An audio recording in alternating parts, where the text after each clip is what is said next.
everybody, my name is Danny. Welcome back to my channel.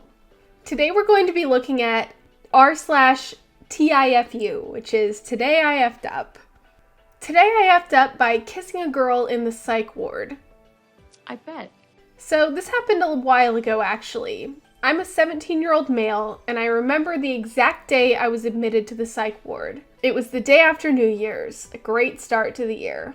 I won't mention how I ended up in a mental hospital, but I will hint that it involves illicit substance use.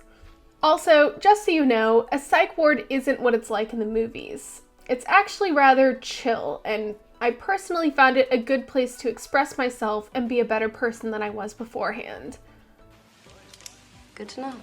Anyway, after about 2 days of being there, and surprisingly making a lot of mentally ill friends, I met a girl who's 16. Let's call her Ashley. Going into the psych ward, Ashley was the first person to catch my eye. She was extremely attractive and very friendly after getting to talk to her. We would talk every day constantly, and I ended up asking for her Instagram on our last days at the psych ward. While waiting for our rides, I remember Ashley asking straight up, "Do you want to kiss?" At first I thought she was trolling, so I laughed and I told her to stop playing. She told me she was serious, while adding a smirk to her face. I was still suspicious, so I told her to lean in first. She did, so I decided to as well, and to my surprise, we ended up kissing. The first kiss was short and more of a peck. Then we kissed again, and then it turned into a makeout session. Keep in mind, we're still in the psych ward, just in an area where there are no cameras or nurses watching. Then, after a few minutes of kissing, I heard my name yelled by the nurses, saying my mom was there. So I awkwardly waved goodbye to Ashley and excitedly skipped to my freedom while saying goodbye to my other mentally ill friends. So I'm out of the psych ward. I feel good, everything is good, but I ended up forgetting Ashley's Instagram, so I didn't bother to try to look for her. A week passes and I'm in school when suddenly I get called into the office. My mom is here to pick me up. I asked her why she came unannounced, and she told me a detective had called her and left her voicemail, telling me to come to the police department to talk about something that happened at the mental hospital. Oh no! I get scared, obviously, because I have no clue as to why I needed to see a detective. We make it to the police station, and I go in and was greeted by the detective. He makes me walk with him alone to a room where we both sat down. I felt like I was in a movie. He has a few files on the table along with a recorder thing. It was small. He says that I can leave at any time and not answer any questions at will, and then starts by asking simple questions like, why was I in that hospital? And what people did I see? So I'm thinking that maybe someone got murdered and I was a witness. Then the detective drops the bomb. I brought you in today because a lady is saying you assaulted her. I genuinely gasped aloud and got really defensive. I must have looked really sus. I said, "Who said I SA'd them? And I would never do that. What the F?" The detective pulls out this photo, and it's a photo of Ashley. He asks if I know her, and I say yes. Then I tell him everything from what I knew. I said she gave me 100% permission to kiss her, and that I didn't force myself onto her or make her do anything. She was the one that asked first and leaned in first. I thought to myself, how could she do this to me? The first week I get out of a psych ward and now I'm instantly being accused of assault. The detective stops the recording and says that's all for today. He told me that if I did do anything without consent, they would find out, trying to intimidate me, and that I should confess now. I shouldn't have even said anything without a lawyer. That was also my F up. The detective calls in my mom privately and then we both leave. My mom was angry too, basically on my side. So what happened after that? Nothing. The case was dropped, I guess, because I never got a call back from the detective or from any cops. I also called the police department to ask about the case and they said that it didn't exist. Honestly, F Ashley and F me. I learned something that day.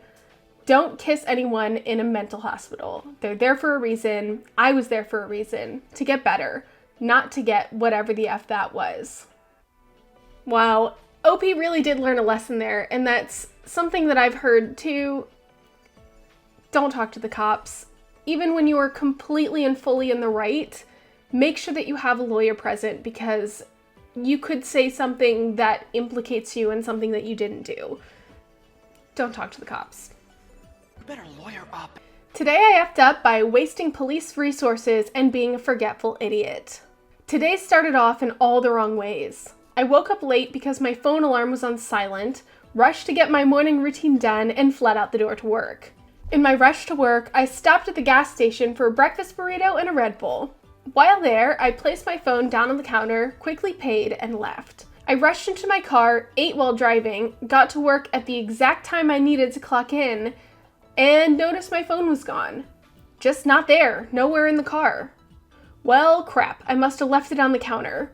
So I told my boss I was heading back for my phone and left to go back to the gas station. At the gas station, my phone was gone, and the manager told me she didn't see any phone left on the counter. I asked if I could see the security footage, and she informed me that no, I couldn't see any security footage. She straight up told me to get the cops if I wanted to see the footage.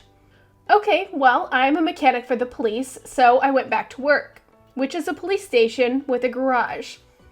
I then asked for a detective at the office, and I was immediately helped out there. I filed a report, he said he would go to the gas station, and I went back to work. At this point, I'm so confident my phone was taken that I told people about it. Like a get how crazy this is story. Not even 45 minutes go by when the detectives pulled up with my phone. They found it at the curb and saw on tape that I put it on top of my car when I got in to leave. It fell to the curb as I drove away. TLDR, nobody stole my phone, I just basically dropped it. I used police to figure this out. If the police were able to notice from the footage that you put your phone on top of the car, that means that the storekeeper also had that same footage of you putting your phone on top of your car. So this whole investigation could have been avoided if that storekeeper either watched long enough to see what happened to your phone or had just showed you the footage to begin with. But also, you went back to the gas station and didn't see your phone in the parking lot? I mean, I definitely would probably do the same thing, but definitely a silly use of police resources. Hopefully they weren't too busy that day.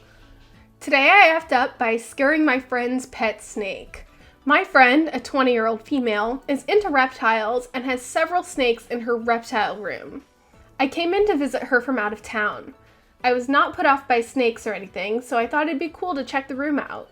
She was taking different snakes out and showing them to me and asked me if I'd like to hold this big one, so I said, sure.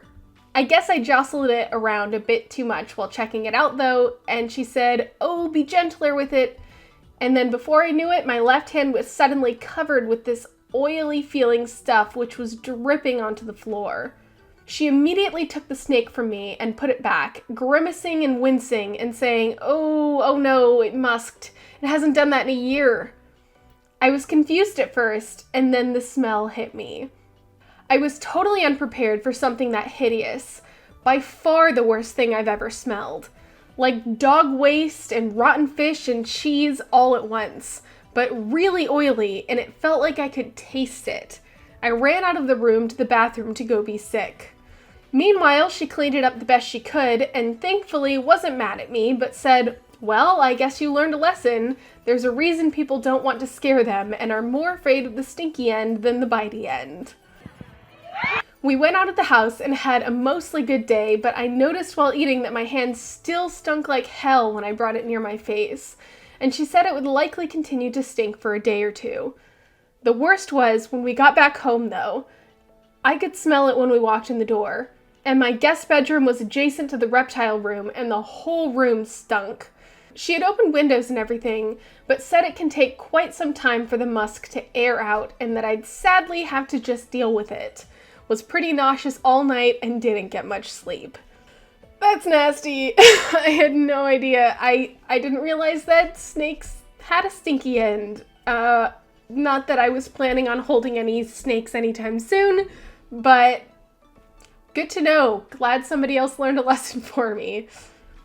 Today I effed up by having a water bottle bidet at work. So at work I keep 2 water bottles. The first is for drinking water. Simple enough, right? Well, the other is for something else. I'm Indian, and as an Indian, I proudly keep my butt clean and wash after I poop rather than only wipe. I hate doing this outside my house, but I'm uncomfortable doing it the Western way. I feel gross afterwards if I don't wash up. I always keep the water bottle used for my bottom in my locker, as I assume no one should go into my locker. I always leave it like half full in case someone sees it, they don't wonder why I got an empty water bottle at all times in my locker. I don't feel like explaining it because it's odd to people not from India. So today at work, my coworker asked if I had some water he could have, since we didn't exactly have cups sitting around at work. I said, yeah, sure, my bottle's in the lunchroom. Our day proceeded until I had to go do the deed. My water bottle for drinking was in the lunchroom, but that was not the one he grabbed. Instead of getting the one on the lunch table right next to my locker, he popped open my locker and got that one. At this point, I almost threw up. I mean, of course, there's no actual poo water in there, it's just tap water. But I mean, maybe there's backsplash?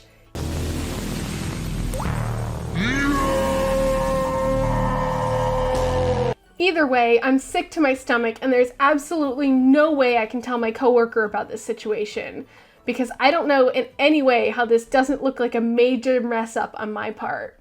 This is my disgusting confession. Tagged this NSFW because that water bottle was not safe for work, apparently. Whew. I think it's wise never to tell that coworker, you're right that maybe there's nothing wrong with the water bottle, but I wouldn't want to drink out of a poo water bottle, and I also don't blame you for wanting to clean your butt at work, so maybe in the future a lock on your locker would help. Not sure if that's something you can do, but it is something I may consider if it were me. That'll do it for today. If you like this video, give it a like, subscribe for more content, and I'll see you next time. Bye!